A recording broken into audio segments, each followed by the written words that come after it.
Hola, buenos días o buenas noches, según corresponda. Yo soy Horacio Pérez y os doy la bienvenida al podcast Investigando la Investigación, el podcast donde hablaremos sobre temáticas muy relevantes dentro del mundo de la investigación, como en qué temas actuales y de impacto se está investigando en todo el mundo, cómo llevan a cabo su investigación los investigadores y cómo es su vida y día a día, qué les motiva a investigar y qué problemas encuentran y resuelven para poder seguir adelante. Y además nos centraremos no solo en la investigación académica, sino también en la transferencia tecnológica y en cómo se realiza la investigación en las empresas.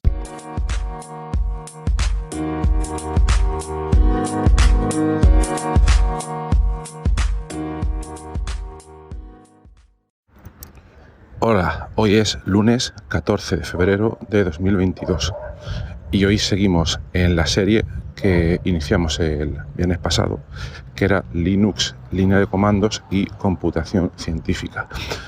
Entonces hoy tenemos el segundo episodio de esta serie.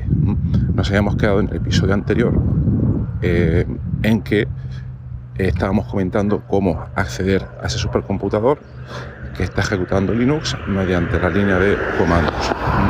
Entonces, hoy vamos a hablar un poco de eso, qué es lo que sucede cuando accedemos y qué es lo que se puede hacer y por qué. Vale, pues como comentamos, hay varias maneras de acceder a ese supercomputador remoto en la línea de comandos y lo podemos hacer, va a depender si lo vamos a hacer desde nuestro sistema operativo en local. Podemos tener o intentar acceder desde un Mac, podemos intentar acceder desde otra máquina Linux o podemos intentar acceder desde una máquina Windows. Voy a contar primero el caso más común, que es Windows.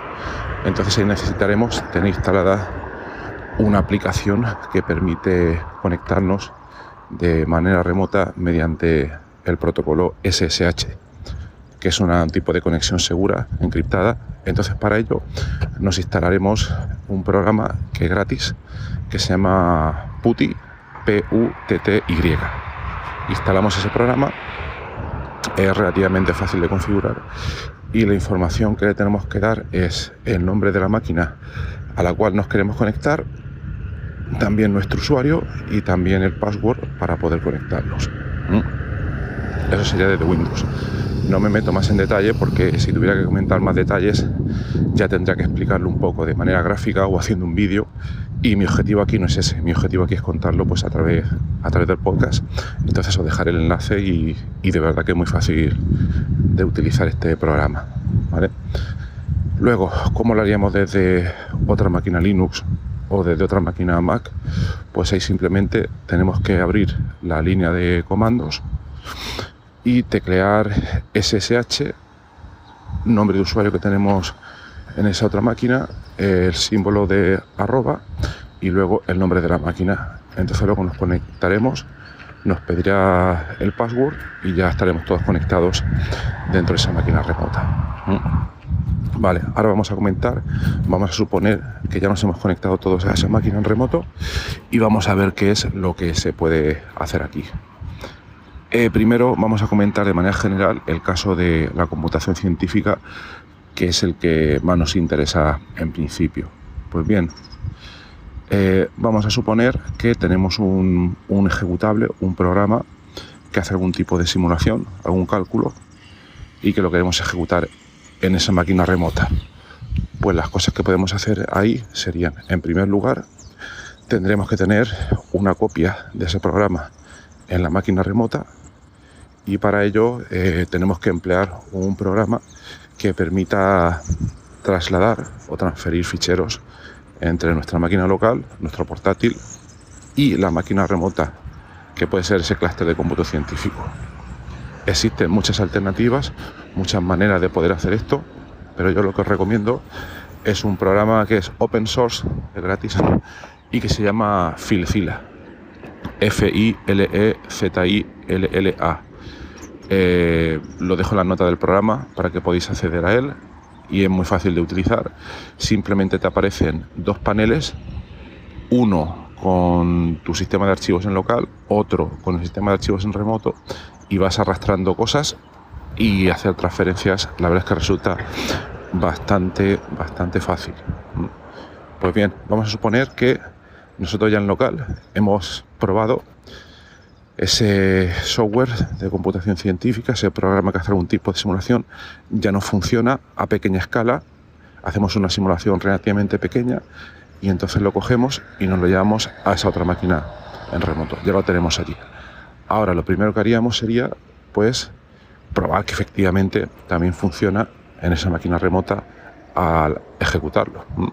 Lo que tendremos que saber entonces es cómo ejecutarlo en línea de comandos, es decir, qué instrucciones o qué parámetros tenemos que especificar para poder ejecutarlo. Normalmente será algo del tipo /, nombre del ejecutable, perdón, luego una serie de argumentos u opciones y entonces ya ejecutamos ese programa.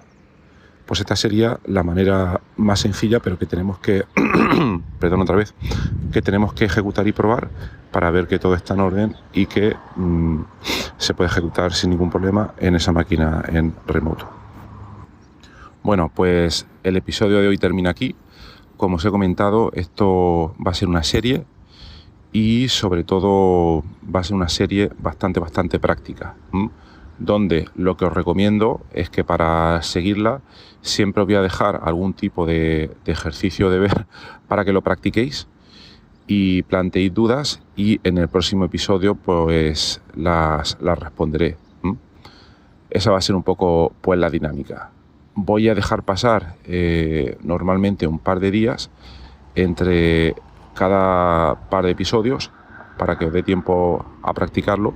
Tampoco quiero dejar pasar más tiempo porque si dejo pasar más tiempo la gente normalmente pues no lo practica. Entonces va a ser un par de días. Entonces el ejercicio que os dejaría aquí para que lo practiquéis sería comprobar efectivamente que podéis hacer esto. Primero buscad, en el caso de que trabajéis en ello, qué software de computación científica estéis utilizando en local y en línea de comandos en vuestra investigación, ese que ejecutéis normalmente, y luego probad primero a transferirlo a una máquina remota y luego a ejecutarlo ahí, ¿vale? Ese sería el primer ejercicio. Los que no lo hayan hecho nunca tendrán una serie de dudas, las podéis plantear en la nota del programa, tenéis cómo contactarme. A través de la comunidad de Discord también las podéis plantear o a través de mi correo electrónico, como queráis. Y en el próximo episodio pues las resolvemos, ¿vale? Será un episodio de, digamos, más información y luego un episodio para resolver dudas que hayan quedado ahí, ¿vale? Entonces os dejo ese ejercicio y también os dejo una cuestión para que os planteéis. En siguientes episodios trataremos un poco más en detalle el tema de los supercomputadores, cómo ejecutan Linux, etcétera. Pero una pregunta que os plantearía para que penséis y podamos ir discutiendo es ventajas y desventajas de que ese supercomputador puede ejecutar Windows o Linux. ¿Qué os parece? Si es mejor Linux, Windows, sí o no y por qué. ¿Y cuántos casos conocéis? Bueno, pues hasta aquí el episodio de hoy y espero que os haya sido interesante. Feliz lunes de los enamorados y que tengáis un muy buen día. Hasta luego. Este podcast está patrocinado por Auphonic.com. Es un servicio cloud que te permite de manera muy fácil limpiar, nivelar y aumentar el volumen de tu sonido, ese sonido que probablemente has grabado con el móvil en la calle o en directo, en una entrevista y que luego quieres dejar de la mejor manera posible y con el menor esfuerzo. Cuando te registras en su web obtienes 2 horas gratis de proceso, pero para los oyentes del podcast y utilizando el cupón que viene a continuación vas a poder obtener 25 horas. Para ello debes dirigirte a la siguiente dirección: auphonic.com/OFFER/Horacio con H y con C.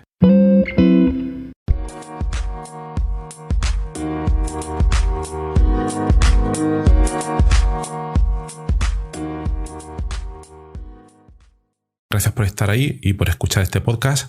Os recuerdo que en la nota del episodio tenéis los detalles sobre muchas de las cosas que hemos hablado hoy y también un formulario donde si quieres puedes opinar sobre el podcast, para bien o para mal, como quieras, estás en todo tu derecho, y también sugerir si quieres un próximo entrevistado o tema que está relacionado con la investigación, claro, pues tu opinión me parece muy importante, tanto a mí como a toda la audiencia de este podcast que va creciendo y que va contando muchas cosas interesantes. También comentar que si te interesa alguna de las técnicas que hemos mencionado hoy de manera muy breve en el podcast, me puedes contactar directamente y te puedo dar más detalles.